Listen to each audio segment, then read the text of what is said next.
mas era um povo que era monoteísta. Entre aspas, todos ao redor falavam que o Deus desse povo era muito pequeno, era muito fraco, porque era um Deus só. Ao contrário de todas as nações, reinos, né? Todas as regiões do mundo que cultuavam deuses.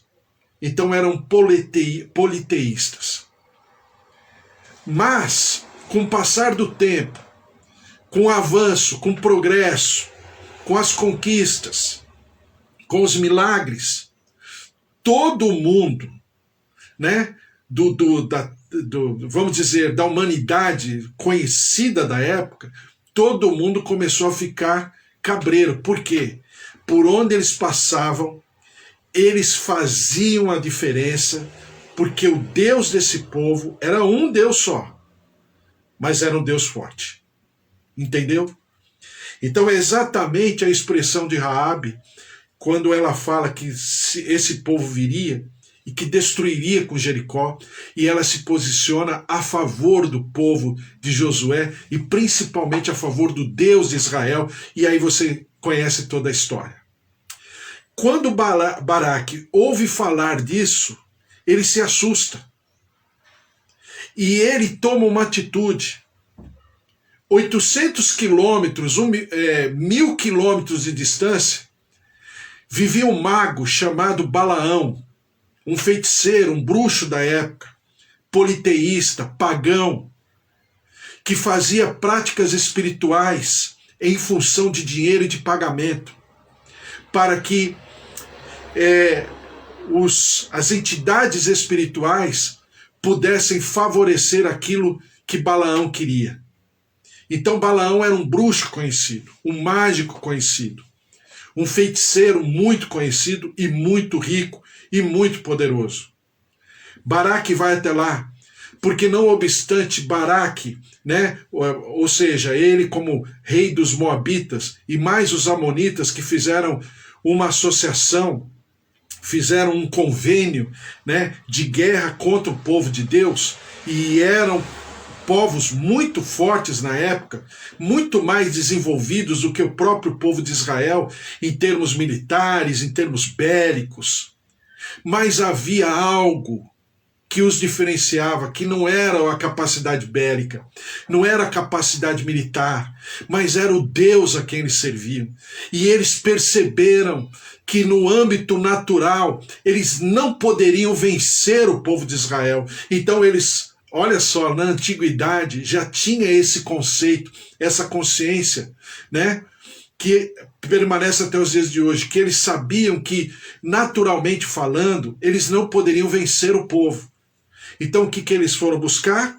Eles foram buscar o sobrenatural.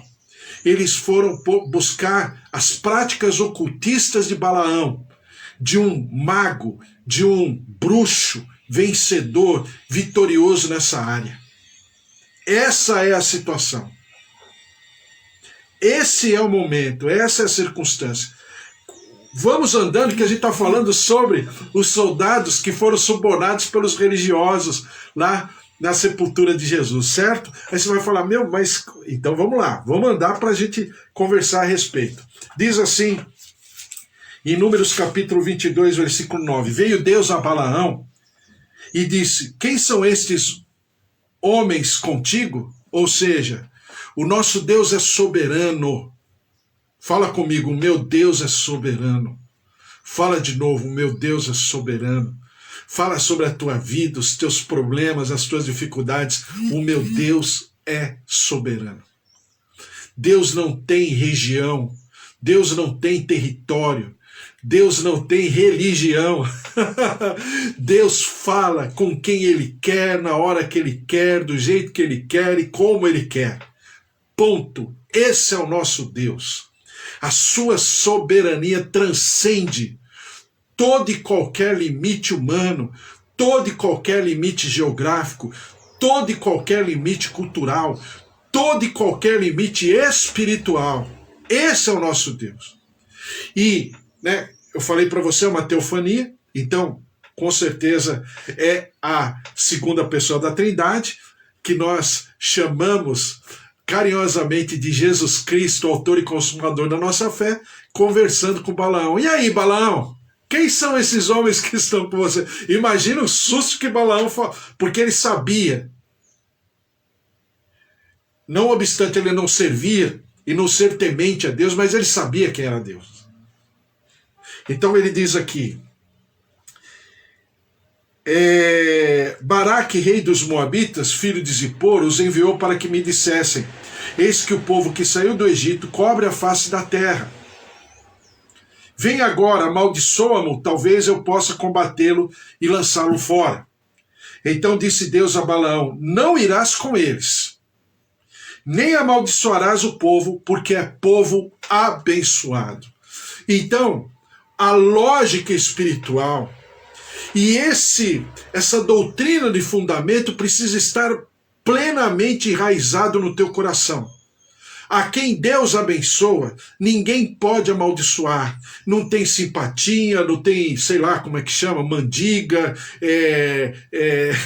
trabalho, enfim, não tem. Por quê? Deus abençoou. Pronto. É maior aquele que está em nós do que aquilo que está no mundo.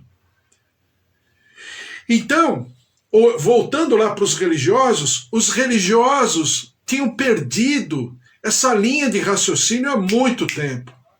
Desde o tempo do silêncio profético, desde o tempo da Guerra dos Macabeus, final do livro de Malaquias, desde aquele tempo, eles tinham perdido essa noção de grandeza, das maravilhas do Senhor Deus, não obstante eles conhecerem, não obstante eles ensinarem, mas eles não terem experiência com esse Deus.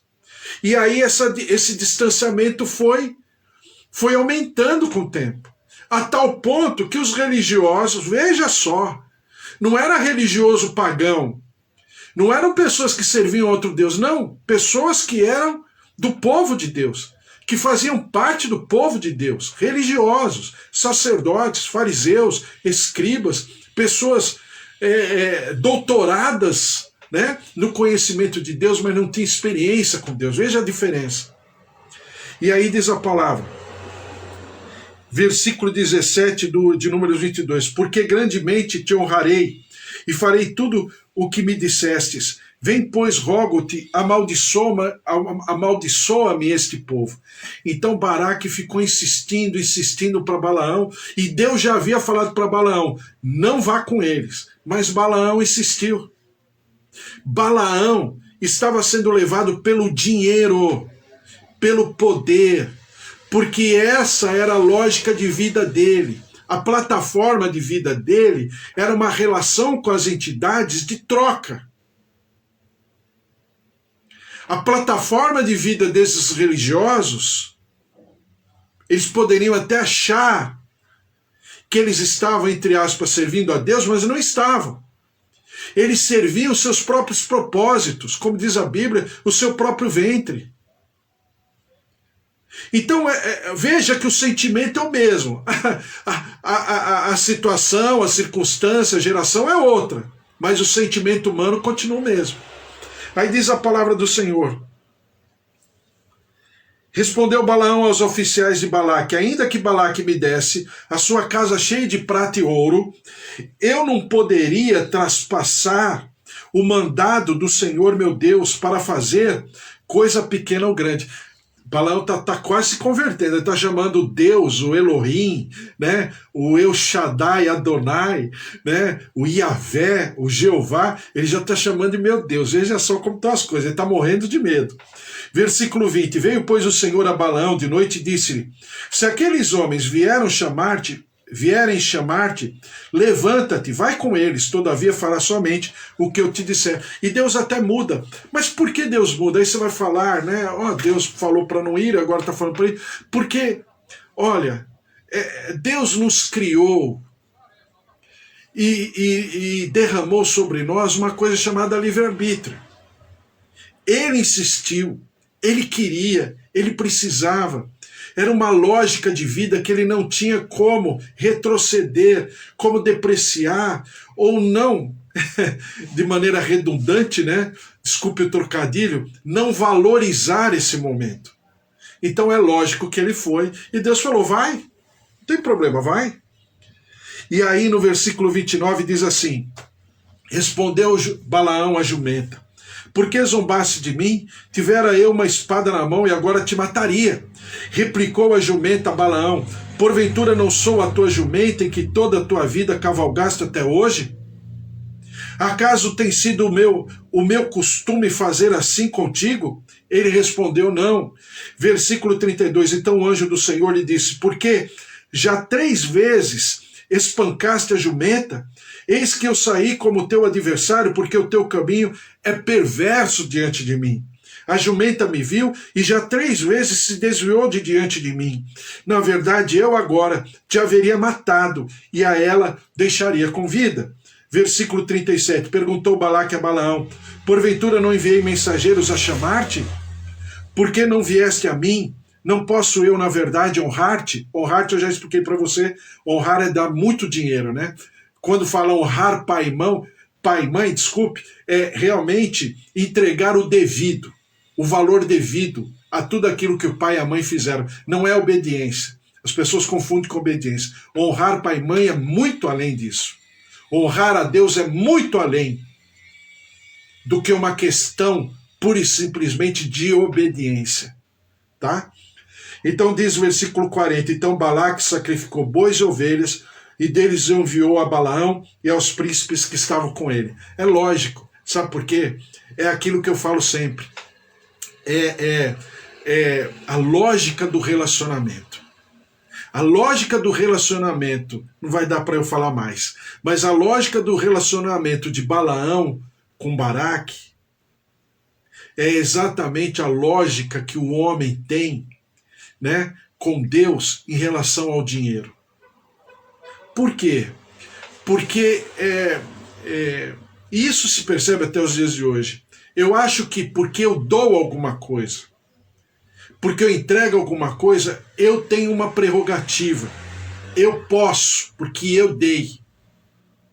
Talvez seja, que não deveria, mas talvez seja até numa relação humana, mas uma relação com Deus não é assim.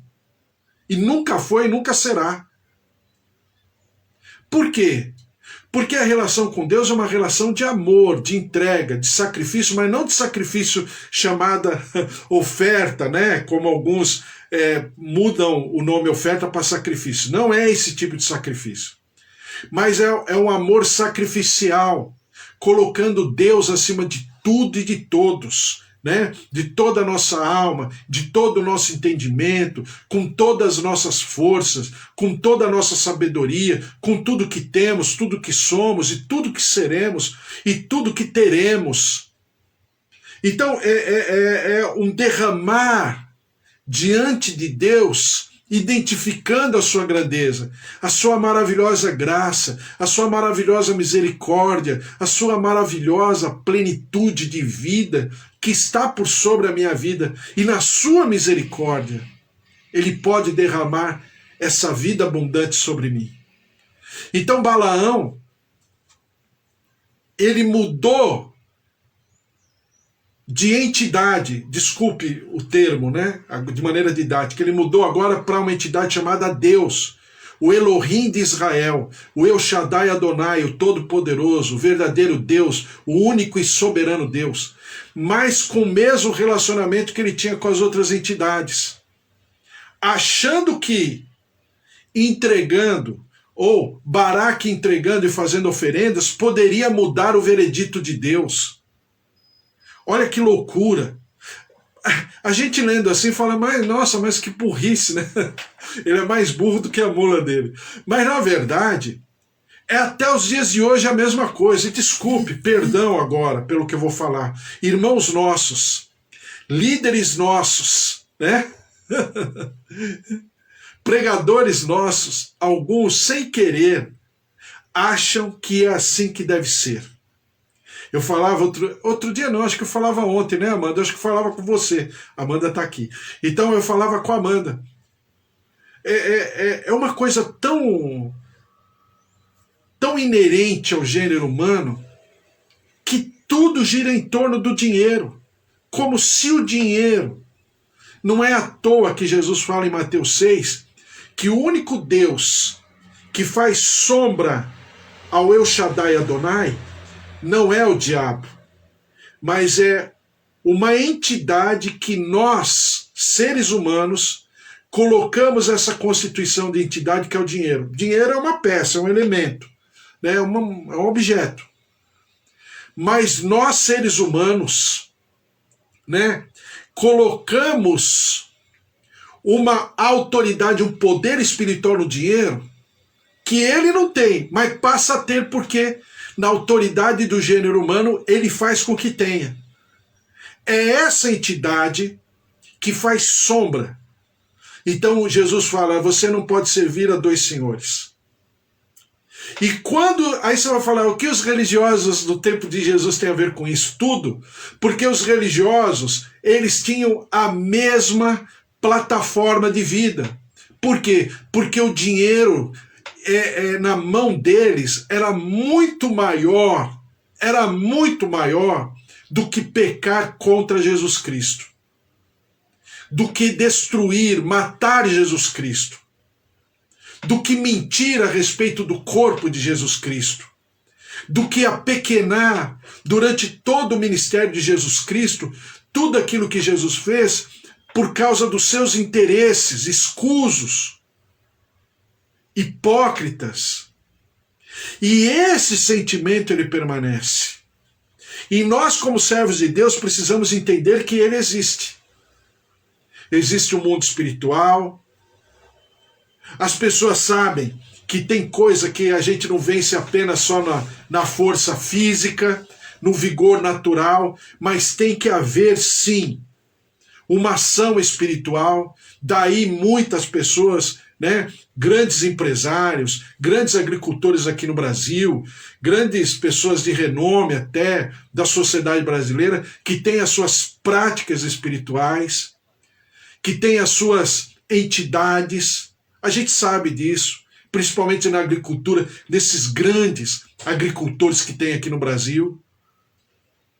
Você passa pelas suas terras, pelas suas agriculturas, tá cheio de lugar que eles fazem, eles, os donos, não são os empregados, são os donos, que fazem oferendas e um monte de coisa para dar certo aquela agricultura. Então nós sabemos disso. E ao mesmo tempo, nós não podemos nos deixar levar por essa contaminação. O que esses religiosos estavam fazendo com essa prática de subornar os soldados? Eles se deixaram levar por esse pecado. E não tem como haver associação entre trevas e luz. Ou é trevas ou é luz. Mas eles decidiram pelas trevas. E isso foi ruim. E foi destruidor para eles e para a geração deles. E para tudo aquilo que aconteceu naquele tempo, naquele momento, e a gente sabe de toda a história, e claro que a gente vai ler ainda muita coisa. Mas veja só o que no capítulo 23, versículo 8, eu já estou acabando, diz assim: como posso amaldiçoar a quem Deus não amaldiçoou? Como posso denunciar a quem o Senhor não denunciou? Balaão falando para Baraque. Baraque está falando, mas eu te dei prata, eu te dei ouro, eu fiz as oferendas, eu fiz as ofertas de holocaustos. Olha lá, 7 ovelhas, 7 carneiros, tudo dentro, né? Vamos dizer assim, tudo dentro da cartilha, entre aspas, de adoração a Deus. Tudo dentro da cartilha. Só faltava o coração. Mas a prática, né, o rito em si, ele estava completamente, perfeitamente estabelecido. Mas isso não alterou os desígnios do Senhor, o propósito do Senhor. Então eu trago essa palavra sobre a tua vida. Tudo aquilo que Deus tem sobre a tua vida, que você tem colocado, se posicionado, olha, presta atenção, não vai ser alterado por A ou por B, ou por entidade, ou por situação, ou simpatia, ou prática isso ou aquilo. O que precisa sim é na tua relação com Deus, ela estar cada dia mais consistente, permanente, preservada, reservada para Ele, que é autor e consumador da tua fé. Aí sim. Mas fora isso, né? E diz a palavra do Senhor, Números 23, versículo 19. Deus não é homem para que minta, nem filho de homem para que se arrependa. Porventura, tendo ele prometido, não fará? Ou tendo falado, não cumprirá? Ou eis que para abençoar recebi ordem. Ele abençoou, não posso revogar. Não viu iniquidade em Jacó, nem contemplou desventura em Israel. O Senhor seu Deus está com ele, no meio dele, se ouvem aclamações ao seu rei. Pois contra Jacó, ou seja, contra o povo de Israel, ou seja, hoje contra o seu povo, aquele que se chama pelo nome do Senhor. Pois contra Jacó não vale encantamento, nem adivinhação contra Israel. Agora se poderá dizer de Jacó e de Israel, que coisas tem feito Deus. Então é isso. Amanhã eu falo mais um pouco, porque eu acho esse tema muito especial para nós. Para a nossa profissão de fé. Para nós, desculpe, mais uma vez, para nós colocarmos o Deus Todo-Poderoso, o El Shaddai Adonai, no seu verdadeiro lugar na nossa vida. As pessoas estão apequenando Deus na nossa vida. E nós não podemos permitir. Deus é Deus. Ah, mas os tempos e não sei o que lá, não, é a mesma coisa. Não relativize nunca o poder, a plenitude, a graça e a consistência, a grandeza e o amor do Deus vivo que fez o céu e a terra. Em nome de Jesus. Né? Então esses religiosos, eles estão apenas desgastados. Eles estão apenas relativizados. Eles estão apenas falando de um Deus que eles não conhecem. Conhecem na teoria, mas não conhecem no sentimento, no coração, na experiência pessoal. E eles erraram em quererem subornar os guardas, achando que isso poderia depreciar ou desprezar o acontecido. Ele ressuscitou. Ele está vivo.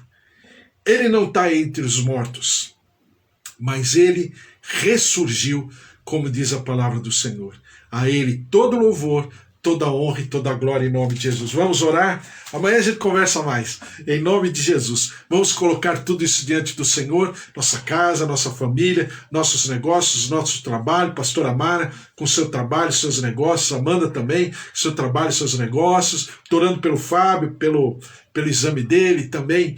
E a Mara, por toda a sua casa, sua família.